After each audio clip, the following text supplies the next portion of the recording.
राजस्थान की सियासत में गर्मी बढ़ गई है। शुक्रवार को पीसीसी चीफ गोविंद सिंह डोटासरा और नेता प्रतिपक्ष टीकाराम जूली के उदयपुर पहुंचने पर कांग्रेस कार्यकर्ताओं ने जोरदार स्वागत किया।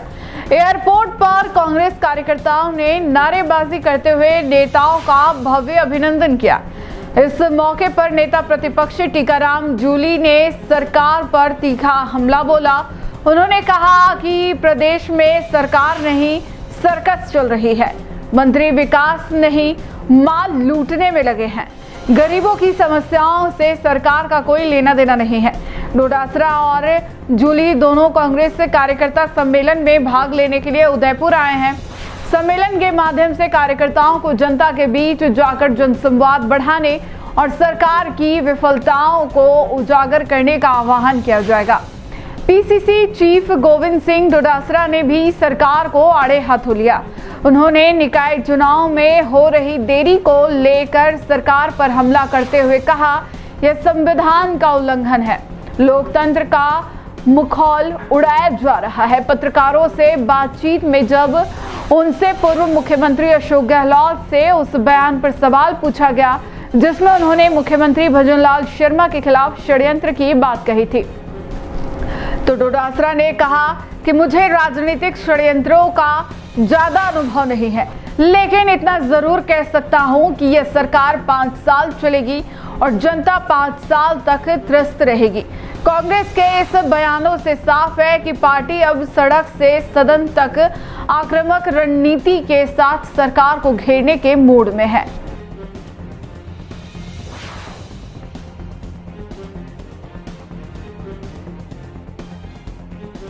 देखिए, प्रदेश कांग्रेस कमेटी पूरे राजस्थान के अंदर लगातार जो है बूथ, मंडल और ब्लॉक को मजबूत करने का काम कर रही है और ये पूरा जो इलाका है, इस इलाके के अंदर कांग्रेस मजबूत हो, इसके लिए अभी कार्यकर्ता सम्मेलन का आयोजन है, जिसके अंदर हमारे राष्ट्रीय प्रभारी रंधावा साहब और हमारे प्रदेश अध्यक्ष जी डोटासरा साहब और हमारे सभी जो जनप्रतिनिधि है उसके अंदर शामिल होंगे।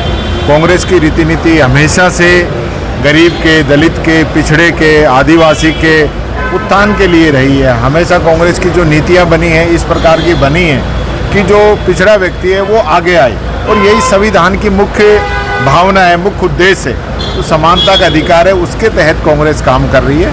आज पूरे देश के अंदर जिस प्रकार से भारतीय जनता पार्टी का जो काम है वो संविधान को कमज़ोर करने का है, संविधान को तोड़ने का है। आज आप देख रहे हैं कि किस प्रकार से पंचायती राज और नगर निकाय के जो चुनाव हैं वो सरकार नहीं करा रही है, सिर्फ और सिर्फ झूठी बातें कर रही है, धरातल पे कुछ है नहीं। आज बरसात का मौसम है, बरसात पूरे प्रदेश में अच्छी हो रही है, लेकिन सरकार की तरफ से कोई व्यवस्था नहीं की गई थी। लोग बहके जा रहे हैं, कोई रोकने वाला नहीं है। जो गरीब इलाके हैं उनमें पानी भर रहा है, कोई निकालने वाला नहीं है। शहरों के अंदर कोई बरसात से पहले नाले साफ होने चाहिए थे, कोई उसको देखने वाला नहीं है। आज हालत ये है कि पूरी जो बरसात का जो पानी है लोगों के घरों में घुस रहा है। घर घर नल की बात तो छोड़ दीजिए, अब घर घर जल जो है डायरेक्ट ही पहुंच रहा है। सदन में कैसे उठाएंगे? नगर निकाय चुनाव नहीं हो रहे हैं। उठाएंगे, सदन में पहले भी उठाए, आगे भी उठाएंगे। सदन में तो ये सरकार बसती है ना तो मुख्यमंत्री जवाब देता है और न इनके मंत्री जवाब देते हैं। इनको तो ये चाहिए कि कोई हमसे पूछे ही नहीं। ये तो जो सरकार जो है ना, ये सरकार नहीं सर्कस चल रहा है। हमारे अध्यक्ष जी कहते हैं वो बात सही है। इन लोगों को सिर्फ टाइम पास करना है, फॉर्मेलिटी करनी है, राज के मजे लेने हैं, बढ़िया जो सरकारी सुविधाएं उनको उपयोग करना है। बाकी धरातल पे क्या है, सारे मंत्री जो है माल लूटने में लगे हुए हैं, कोई काम नहीं हो रहा है। गरीब आदमी बेचारा दर दर की ठोकरें खाते। देखिए, डूंगरपुर में हम कार्यकर्ताओं का सम्मेलन कर रहे हैं और फिर डूंगरपुर को छोड़ करके बाकी उदयपुर संभाग के तमाम जिलों के कार्यकर्ताओं का ब्लॉक अध्यक्ष होंगे, मंडल अध्यक्ष होंगे, हमारे जनप्रतिनिधि होंगे, पार्षद होंगे और अग्रिम शक्तियों के जिला अध्यक्ष वगैरह जो एक कैटेगरी बनाई गई है उस हिसाब से प्रमुख जो कार्यकर्ता होंगे, नेता होंगे, उनके साथ में हम संवाद करेंगे। और जो वर्तमान में राजस्थान में की सरकार बनने के बाद में जो परिस्थितियां पैदा हुई हैं, जिस प्रकार से कोई काम हो नहीं रहे हैं, सबको परेशान किया जा रहा है, एजेंसियों का दुरुपयोग आम बात हो गई है और उसके बाद में 1.5 साल से न रोजगार है, न चिकित्सा की व्यवस्था है, न लॉ एंड ऑर्डर है, न चुनाव हैं पंचायत राज के, न नगर निकाय के चुनाव हैं, न कोई पूछने वाला है, न जनता की कोई सुनने वाला है। और डबल इंजन में एक इंजन विदेशों में घूम रहा है, कोई पॉलिसी नहीं है, कोई बात नहीं है, कोई वादे जो किए थे वो सारे हवाई हो गए। तो ऐसे में लोग परेशान हैं। तो हम लोग कार्यकर्ताओं की मीटिंग लेकर के यही आह्वान करने वाले हैं। आज हमारे प्रभारी जी आदरणीय सुरजिंदर रंधावा साहब रात को आ गए थे। दोनों कार्यक्रम हम कर के कल जयपुर में हमारे कार्यक्रम हैं।